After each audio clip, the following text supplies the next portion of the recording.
Good day, my name is Alex Lenferna. I am a postdoctoral research fellow at Nelson Mandela University, and at the EcoCommunications Symposium, I'll be presenting a paper entitled Bringing Climate Change Back Down to Earth.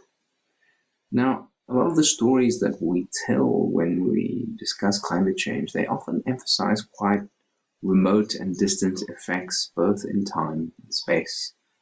So we can think about the images of polar bears and pandas, which are often very far removed from everyday people's lives. Or you can think about a lot of the narratives being about future generations and impacts that are distant in time, whether it be 2050 or 2100, right?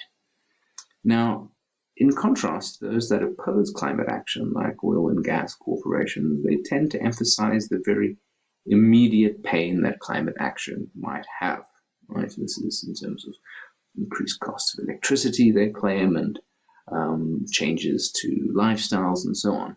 And so the stories that we often get in the media are, climate action equals real pain now versus distant, uncertain benefits in the future and far away from us. Now, with a formula like that, it's understandable that people may not be as motivated to act.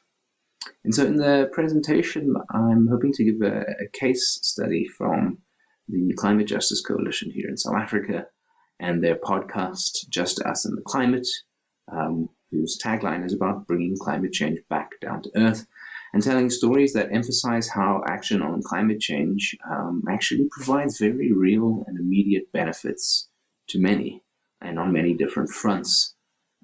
And so this podcast is co-hosted by the Climate Justice Coalition and its members, and it aims to really lift up many different voices, from trade unions to working class communities to those impacted by energy crises, to show that actually when we think about the climate crisis, a lot of the actions that we need to take now will help us create a better world and will bring immediate benefits.